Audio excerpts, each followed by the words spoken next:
நான் ஒரு பர்சனல் ஒர்க்காக வெளியே போயிட்டு இருந்தேன்.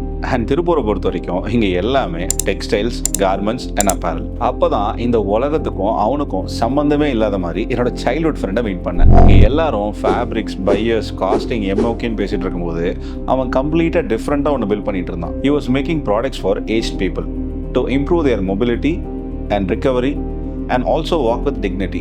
நான் அவங்க கூட பேசிகிட்டே இருக்கும்போது இதை பற்றின இன்ஃபர்மேஷன் ஆன்லைனில் பெருசாக எங்கேயுமே இல்லைன்னு சொன்னான். And he call this geriatric care.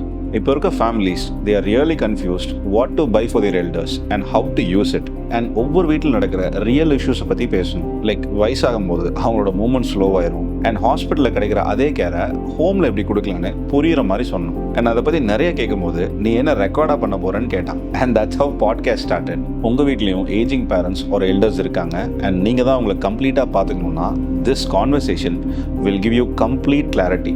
ஏன்னா ஒரு இன்சிடென்ட் நடந்தக்கப்புறம் அதை எப்படி ஹேண்டில் பண்ணணும்னு தெரியாமல் யோசிக்கிறத விட this conversation will tell you how to handle it. Link பயோவில் இருக்குது.